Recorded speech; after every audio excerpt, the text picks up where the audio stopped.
নমস্কার বন্ধুরা, আমার চ্যানেলে সবাইকে স্বাগত জানাই।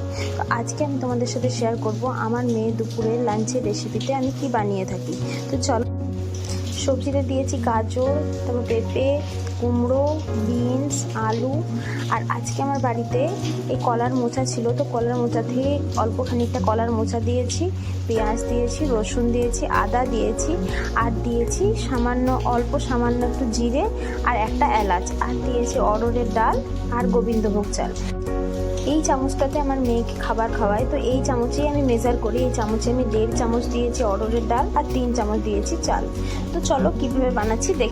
গ্যাস জ্বালিয়ে প্রেশার কুকার বসালাম। প্রেশার কুকারটা বসানোর পরে গ্যাসের আঁচটা প্রেশার কুকার 1.2 লিটারের, এর মধ্যে দিয়ে দেবো অল্প সামান্য খানিকটা ঘি। তো ঘিটা অল্প দেবো, দেখো একদম 4 ফোঁটা মতো আমি ঘি দিয়েছি। এটার মধ্যে আমি দিয়ে দেব ওই যে মশলাগুলো নিয়েছিলাম সেগুলো। মানে প্রথমে দেব জিরে, তারপরে দেব ওই এলাচ আর জিরে খানিকক্ষণ গরম হওয়ার পরই বাকি সবজিগুলো আস্তে আস্তে দিতে থাকবো। তো যেদিন যেটা বাড়িতে থাকে সেই দিন সেই সবজি দিয়ে আমার মেয়ের জন্য আমি খাবার বানিয়ে থাকি, যেদিন যেটা অ্যাভেলেবেল থাকে।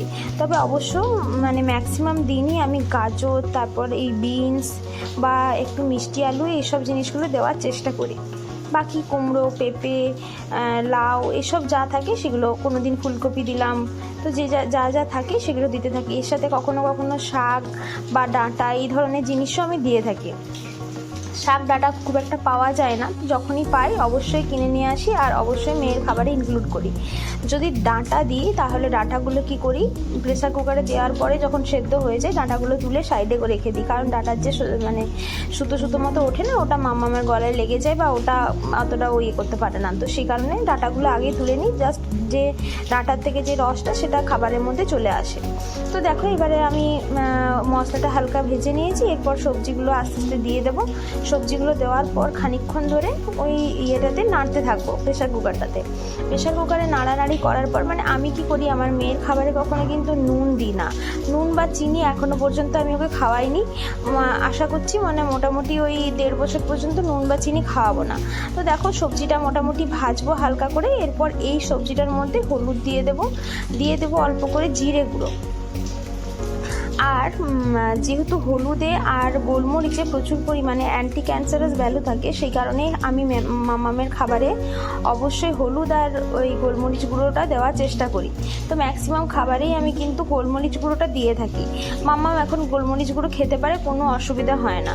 তো দেখো এবারে আমি সবজিটা ভালো করে কষাতে শুরু করলাম। কষতে দেখো নিচটাতে ধরে যাচ্ছিলো, আসলে সেরকমভাবে তেল বা ঘি দেওয়া নেই, তো ওই জন্য নিচটা এরকমভাবে ধরে যায়, সেই জন্য জল দিয়ে দিলাম। জল দেওয়ার পর নাড়াচাড়া করতে রাখলাম। এবারে দেখো ফুটে উঠেছে, এরপরে দিয়ে দেবো আমি ডালটা ভালো করে ধুতে হয়, 3-4 বার ডালটা ধোয়ার পরে ওই মশলাটাতে গোলমরিচ গুঁড়ো দিয়ে দিলাম। এরপরে দিয়ে দেবো ডাল আর দিয়ে দেবো চালটা। ডাল আর চাল দুটো দেওয়ার পরেই নাড়াচাড়া করে তারপরে প্রেশার কুকারটা আমি ঢাকা দিয়ে দেবো। প্রেশার কুকারটা ঢাকা দেওয়ার আগে বলে রাখি, জলের পরিমাণটা কিন্তু ঠিকঠাক দিতে হবে। জল বেশি হয়ে গেলে মুশকিল, কম হয়ে গেলে মুশকিল। প্রেশার কুকারে ঢাকনা লাগিয়ে 3টে সিটি দিলেই মামামের খাবার একদম রেডি। এই দেখো খাবারটা একদম, জলটা দেখেছো পুরো গায়ে লেগে আছে। এটাকে এবারে যখনই আমি ম্যাশ করবো না, পুরো জলটা একদম মানে অ্যাকিউরেট হয়ে যাবে। এটা মামাম খেতে খুব মানে ভালোবাসে। আর খুব বেশি চাপ হয়ে গেলে না মামাম গিলতে পারে না, তখন অকাক করে, বমি করার করে। তো সেই জন্য আমি একটু লিকুইডই রাখারই চেষ্টা করি। তো মামামের যেহেতু এখনও পর্যন্ত দাঁত বেরোয়নি, তো ও না চিবিয়ে এমনি কোনো জিনিস খেয়ে নেয়, কিন্তু এই যখন এইসব জিনিসগুলো খাওয়াতে চায় না, মানে লাঞ্চে যেগুলো বা ব্রেকফাস্টে যেগুলো, সেগুলো ও খেতে চায় না। এমনি বিস্কিট আরে আমরা যখন খাই ওকে দিই, ওগুলো চিবিয়ে খাওয়ার চেষ্টা করে, কিন্তু এখনও পর্যন্ত এই জিনিসগুলো না ভালো করে চিবিয়ে, মানে গোটা কোনো জিনিসটা রয়ে গেলে না তখন বমি করে দেয়। আমি 2-3 বার চেষ্টা করেছি যে যদি খেতে পারে, তবে কি করি, খাবার আগে 2-4 খাবল আমি ওইভাবে দিয়ে অভ্যেস করছি। তো সাধারণত আমি এরকমভাবে দেখো ছেঁকে নিই, ওর খাবারটা ভালোভাবে ছেঁকে নিলে কি হয়, কোনো লামস বা কিছু যায় না ওর মানে ইয়েতে। তো এটা এবারে দেখো মামামকে খাওয়াবো।